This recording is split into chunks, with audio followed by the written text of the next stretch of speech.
the Truth, Money, and Freedom podcast. Welcome back to another edition of Truth, Money, and Freedom. Today is Wednesday, the 20th of May, 2020. And one thing I was thinking about today is how fast the year is going by, gang. It's going by very fast. Okay.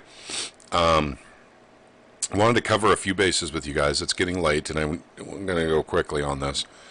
But we at Truth, Money, and Freedom are pretty sure that the next financial shoe to drop is going to be the housing market. Now, I'm going to link everything down below that I'm talking about here, but I'm not going to read a whole lot. But here, this story here talks about a mystery investor puking up $333 million worth of real estate ETFs in a dark pool trade. Dark pools are basically, that's when banks probably use depositor money to make investments. Now, it's not proven that's what they are, but a lot of people speculate that's what they are. So someone's pulling out of the real estate market in a large way, in a large fashion. But I also wanted to cover the other side of this too. Mainstream media, CNBC, the folks we can trust, say that weekly mortgage applications point to a remarkable recovery in home buying. So you have two sides of this story. Now, let's do a little bit of critical thinking here, and let's add some more things to it. First of all, the housing market is right now virtually dead, and that's because of COVID, and also because we have roughly 33% unemployment, something along those lines. It's really hard to get the exact numbers, but let's just say 33%, or 1/3 of those who were employed before are not employed now. How is it that we're going to literally, it says here, purchase volume was just 1.5% lower than a year ago, a rather stunning recovery from just over a month ago when the purchase volume was down 35% annually so far this year. Well, that's because the next one here, mortgage applications to purchase a home, rose 6% last week from the previous week. It's not home sales, it's mortgage applications. So I imagine there's a lot of people that don't have jobs that are filling out applications to, try and get a home.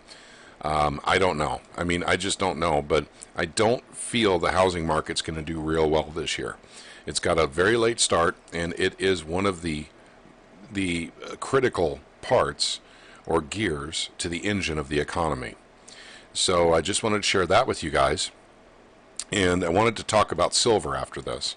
So look at this silver piece. I actually acquired this piece, and it was at a local coin shop in Nixa, Missouri.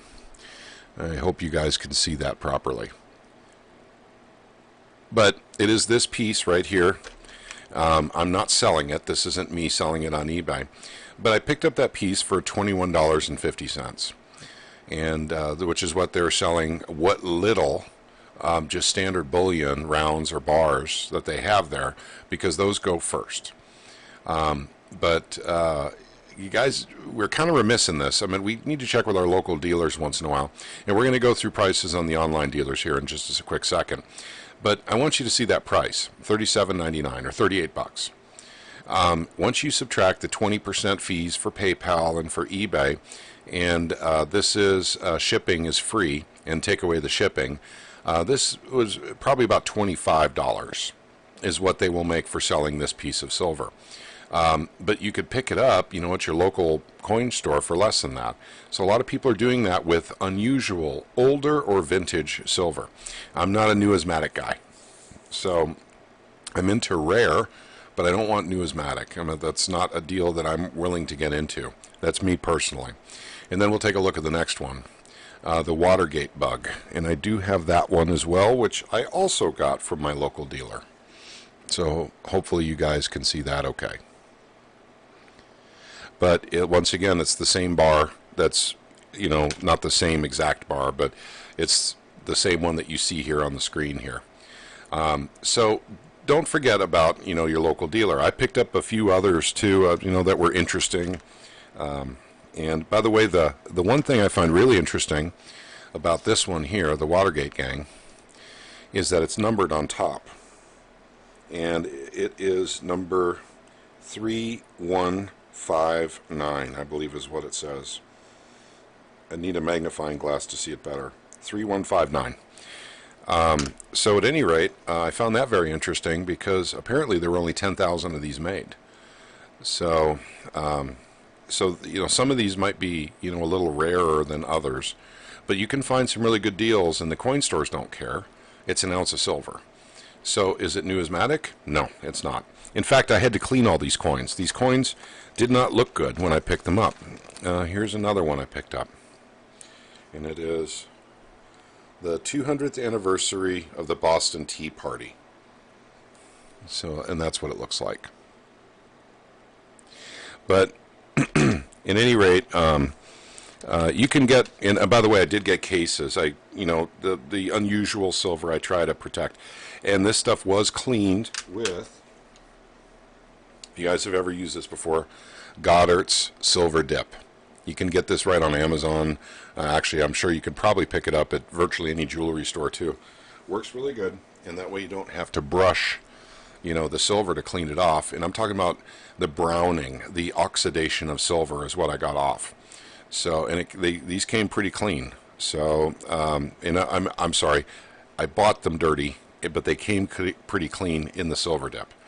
So I think I'll show you guys a video sometime in the very near future about how to clean silver safely. And I know that there's a lot of argument for this, one way or the other, whether or not you clean your silver. But with using a silver dip, I don't see any problem with that. When you're using stuff that actually scrubs the silver, that's where the problems come in my opinion. Okay, so I covered the two pieces of silver, told you where I got them, a local coin store in Nixa, Missouri. Now, I'm going to talk a little bit about silver price right now, because we did cover the fact that these things are selling for way more than I purchased them for. $21.50, and you can buy them at eBay, and some places have them higher. In fact, if you look on eBay, you might be able to find them a little bit lower. I did see one that I thought might have been $25 for the Watergate bug, but the Watergate gang, $37.99 is the cheapest I was able to find. I did not purchase them with the intent of selling them, though. I want you guys to know that. That's not the deal. Okay, we know that, and you see right here, $17.20 right now for the price of silver. This is the paper price. But that is not the real price of silver. We talk about that continuously, never ending, ad nauseum. When silver went down to $11.99, and that was on 18th of March, 2020, the cheapest you could buy bullion for was $18. So it was a $6 premium on standard rounds, bullion. We're not talking about coins like Silver Eagles or Maples or, Britannias or anything like that, or anything from the Perth Mint. We're just talking about standard bullion rounds. So let's talk about that a little bit, because that was a long time ago. That was $12 or $11.99. And now the paper price, the illusionary price, has gone up to $17.21 now. So let's see how the market's reacting to that. Let's see the lowest prices we can find for bullion. This is Golden State Mint. Currently at $17, well, they're showing the price a little bit differently than we saw it here. It's $17.21 here. Oh, hang on, it's showing $17.1 here. Usually they're off a little bit. But $21, that's the cheapest I've been able to find at the Golden State Mint. I will link all this down below. And I intend to do this more often. For those of you who have not acquired silver yet or looking to acquire more, it's very easy, and the reason why I'm about to show you these 4 companies is because I have purchased from these 4 companies. I trust them. They have treated me very well. Golden State Mint, $21.01. You see it's fluctuating just a little bit. So let's compare prices with SD Bullion. Let's see, $20.81. So we have a better deal there.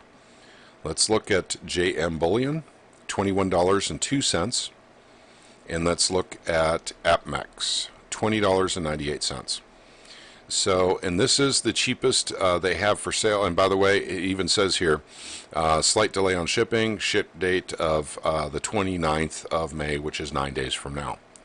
So again, $21.01, $20.81 better, $21.02, and $20.98. So APMEX is good, but SD Bullion is better. Right now, your best deal is getting 1 ounce silver rounds, new design of their choice, brand new silver bullion rounds, 1 ounce silver rounds for $20.81. And once again, I am not picking favorites here, and I certainly am not affiliated with any companies whatsoever, particularly gold and silver companies. I'm just saying that these are the 4 that I've purchased from. That's why I can fairly recommend them to you and say they're going to treat you well, because they certainly did treat me well. So I like all 4 of them. I will say at MEX, I've only purchased gold there. I've never purchased silver there, but they treated me great for the gold purchases. But the other 3 I've purchased a lot of silver from over the years. Okay, gang, that's all I really have for you for now, but we've got a couple of more podcasts planned, and I am truly sorry they're not coming out very often. It is me. It is totally on me. It's my work schedule. My schedule doesn't allow for it. I try to get on Discord, as much as I can as well. So remember, there's always that aspect to Truth, Money, and Freedom podcast, our Discord, which is really great. We've done some live shows from there. And I want to let you know a couple of updates. Number 1, did a talk with Brandon, also known as Conjecture, with the Talk Junkies on Sunday night. They have yet to post the video, but I will link to it as soon as they do. I'll put up a video and let you guys know. But if you're already subscribed to the Talk Junkies, you'll see it when it comes up. Number 2 is I talked to Ron Calzone on the phone today. If you guys remember, he's one of my partners in crime here with the Second Amendment Preservation Act. And we have some final thoughts. Of course, you all know that did not go through in the state of Missouri. Very little actually happened in the state of Missouri because of the government shutdown because of COVID. So Ron and I have a lot of thoughts on, and we're probably going to do a Skype session together, or we may even meet up in person and have a little chat about what happened, and then talk about some. And by the way, this thing would have gone through. I feel very confident this would have gone through if we didn't have the government shutdown like we did in Missouri. It had an enormous amount of support behind it. So getting that done, there were complications, but we had plans for those complications. The only problem was we didn't have time to activate any of them because the government was shut down. But I do want to talk about some people that slowed down the process. Remember, I told you when I started this with Truth, Money, and Freedom, talking about the Second Amendment Preservation Act, every step of the way I would let you know what was going wrong if we had some sneaky snake-in-the-grass politicians, and we have a few that we probably should be talking about. So we'll get to that, but once again, they literally cannot be fully blamed because we had the time to deal with that before the shutdown. After the shutdown, it was impossible. It could not be done. So at any rate, look forward to these podcasts in the near future. The one with Ron Calzone will be next week. Talk Junkies is whenever they post, so keep an eye out for the Talk Junkies if you're subscribed to them. If you're not, I recommend. They put up some pretty interesting stuff. They have some pretty good guests, and they're good folks to talk to. And we try to be positive, in our talk with them on Sunday. Okay, gang, that's all I have for now. You guys have a wonderful, wonderful evening. Have a wonderful Memorial Day weekend. If I don't put out another video, I am working all weekend, by the way, so I doubt I will be. You guys have a wonderful time with your families. Try and spend time with your families. That's always important. May God bless you all.